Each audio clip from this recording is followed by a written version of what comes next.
கரு அப்படின்ற title font டிசைன்லேயே அந்த ரூ என்ற எழுத்துல ஃபீட்டல் பொசிஷனில், அதாவது கருவறைக்குள்ள குழந்தைகள் இருப்பாங்க தெரியுமா, நம்மளா இருந்திருப்போமே, அதை வந்து அப்படியே ரெப்ரசென்ட் பண்ணியிருக்காங்க. It's a very good idea. இந்த படம் எதை பற்றி இருக்குன்றத நமக்கு அழகாக கன்வே பண்ணுற மாதிரி ஒரு ஃபோட்டோ ரிலீஸ் பண்ணியிருக்காங்க.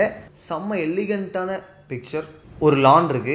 சாய் பல்லவி அவர்கள் கையில் ஒரு பெண் குழந்தைய அப்படியே கட்டி அணைச்சிட்டு படுத்திருக்காங்க அந்த லான்ல. அந்த பெண் குழந்தை வந்து ஃபீட்டல் பொசிஷன், கருவறைக்குள்ள நம்ம பார்ப்போம் இல்லையா, அந்த பொசிஷன்லேயே இருக்கு. ஒருவேளை ஒரு அம்மா ஒரு பெண் குழந்தை, அவங்க 2 பேர் வாழ்க்கையில் இந்த உலகத்தில் இந்த சமூகத்தில் இன்னைய தேதியில் என்ன நடக்குது, அதுதான் கதையா அப்படின்ற ஒரு கேள்வி எழுது. அந்த அம்மா அப்படி கருவறைக்குள்ள பொத்தி பொத்தி வச்சுக்கிற மாதிரி பாதுகாத்துட்டே இருக்கும்போது சைடில் பார்த்தீங்கன்னா ஒரு வளையம் ஒன்று இருக்குது. அந்த வளையத்தோடு சேர்த்து பார்த்தா ஒரு நெஸ்ட்டுக்குள்ளே இருக்க மாதிரி தருது. ஒருவேளை ஒரு அம்மா ஒரு பொண்ணை, அதாவது தன்னுடைய பெண் குழந்தைய, நம்ம சொசைட்டி இருக்கு இல்லையா, நியூஸ் பேப்பரில் ஃபஸ்ட்டு பேஜ்லேருந்து கடைசி பேஜ் ஸ்போர்ட்ஸ் காலமாக அதை விட்டுருங்க, மற்ற எல்லா பேஜ்லேயும் ஏதாவது ஒரு பெண்ணுக்கு ஏதாவது ஒரு ஆணால், இல்லை ஏதாவது ஒரு பெண்ணுக்கு ஏதாவது ஒரு பெண்ணால், இல்லை ஏதாவது ஒரு பெண்ணுக்கு ஏதாவது ஒரு பிரச்சனைப்பா அப்படின்ற மாதிரி செய்திகள் வந்துட்டு இருக்கு. இந்த காலகட்டத்தில் ஒரு அம்மா தன்னுடைய பெண் குழந்தையை எப்படி பாடுபட்டு வளர்க்குறாங்கன்றது தான் கதையா அப்படின்றது 2வது கேள்வி. ரொம்ப இன்டென்ஸான ஒரு படமாக இருக்க போதா இல்லையான்றதெல்லாம் வந்து படம் வந்த பிறகு தான் தெரிஞ்சுக்கணும். மேபி இப்போ நான் சொன்ன மாதிரி ரொம்ப சீரியஸான படமாகவே இல்லாமல் ஒரு ஃபீல் குட்டான படமாக கூட இருக்கலாம்.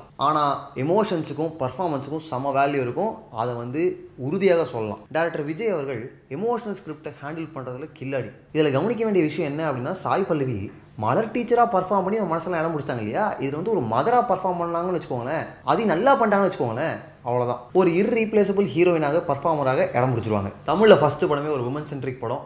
டைரக்டர் விஜய் கூட பர்ஃபார்மன்ஸுக்கு ஸ்கோப் இருக்க மாதிரி ஒரு கேரக்டர். பார்த்தீங்களா, 3மே நல்ல விஷயம், செம்மல்ல. சரி, ஓகே, நீங்கள் என்ன பண்ணுறீங்க அப்படின்னா, கரு படத்தோட இந்த ஃபர்ஸ்ட் லுக்கை பார்த்த பிறகு உங்களுக்கு என்ன தோணுச்சு அப்படின்றத டக்குன்னு கமெண்ட்டில் பதிவு பண்ணுங்கள். This video is sponsored by Bond Genius Notebooks.